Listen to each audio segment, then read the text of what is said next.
Okay, balik na tayo sa ahon serye. Medyo nagkaroon na kasi tayo ng karga dahil nga puro bike tayo na ito nakaraan. Diba? Kung sino-sino mga sinasamahan natin. Wawa talaga tayo. So ngayon, full charge na uli yung hita natin. So pupuntahan na natin yung mga nirequest nyong ahon. Kukulit nyo, dami nyo nire-request. Andito pala tayo ngayon sa Lagundi, Pinugay, Baras Rizal. Ayan. Grabe, ang pangit pala dito kapag maulan. Ang pangit ng kalsada, ang daming kalat. Feeling ko tumatawid yung tubig dyan eh. Kasi parang may sapa doon. Ayun. Delikado dito pagka pababa kasi matarik yan eh. As usual, wala tayong cyclocom so hindi ko masasabi yung gradient niya. Pero sa tingin ko, parang mas maganda yun. Parang mas maganda na hindi ko sinasabi kung ano yung gradient niya, kung ano yung max gradient. Kasi pagka sinabi ko parang spoiler alert na yun eh, di ba? Parang mas maganda ata kung pupuntahan nyo na lang siya. Maso-surprise kayo. Ano sa tingin nyo, di ba? Kasi na-realize ko nung huling mga ahon natin, ang dami nagtatanong, ilang percent yung gradient dyan, ilan yung ganito dyan. Ba't di kaya puntahan na lang, di ba? Para mas ma-experience natin, mas ma-experience nyo. Kung meron kayong cyclocom, kayo na mismo yung makakaalam kung ilan yung gradient, di ba? Yun lang, parang sa tingin ko mas okay kung pupuntahan nyo na lang siya. Kasi pagka nalaman nyo agad yung max gradient niyan, baka mamaya sabihin nyo sa sarili nyo, ay di ko kaya, ay di matarik masyado, ay ganto ganyan, ganto ganyan. Puro dahilan na naman eh, di ba? Kaya ayun, puntahan nyo na lang to sa Lagundi, Pinugay, Baras Rizal. Ayan. So pag start ng ahon, matarik na agad siya. Kita nyo naman, yuko ako kanina habang nagdadaldal tayo. Ang kinagandahan lang sa part na to, napakaluwag, wala ganong dumadaang sasakyan. So pwede ka pa magtahi, maging alisto ka lang. Itong part na to medyo matarik pa din, kaya grabe yung hingal ko dito.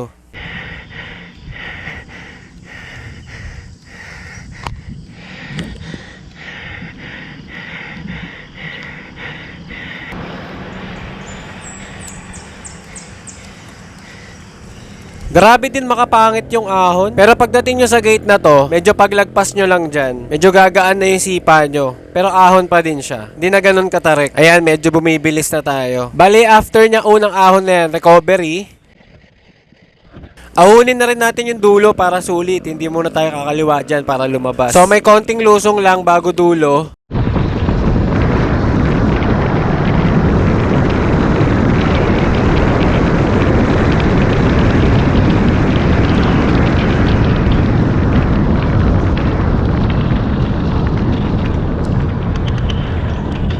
After ng lusong, yan na yung bubungad sa'yo. Pero wait lang, may putik yung camera. Can you see that shit?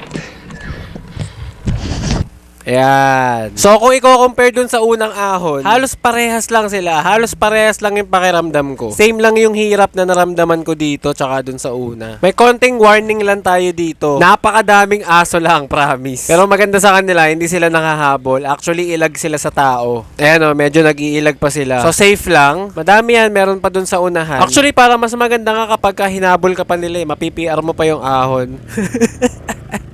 Grabe, sobrang tahimik dito, promise. Sobrang konti lang ng mga dumadaan. Ito yung mga ahon na ang sarap balik-balikan. Hindi siya nakakasawa. Wala ka intindihin kundi yung sipa mo lang tsaka yung hingal mo lang. Kahit masikip yung daan, maluwag pa din dahil wala nga gaano dumadaan. Pero guys, kung takot kayo sa aso, wag na kayong pumunta dito. Kahit doon na lang kayo sa unang ahon tapos kaliwa lang kayo. May labasan na din doon papuntang Mang Bix. Sa mga gusto pumunta dito, search nyo lang sa Google Maps, Lagundi, Baliksaka Road. Yan, iisa lang yan, isang diretso lang yan. Okay, good luck sa mga pupunta dito. Advice ko sa inyo, kahit wala nang ensayo, pumunta kayo dito kasama tropa. Puta lap trip yan, mga men.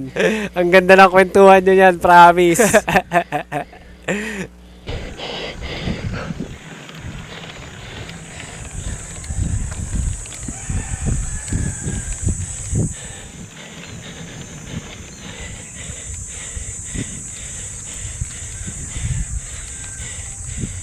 So ayun na nga, dire-diretsuhin nyo lang to. Tapos kapag may nakita kayong arko ng Baliksaka, kaliwa kayo ha. So yun lang, ride safe sa inyong lahat. Salamat.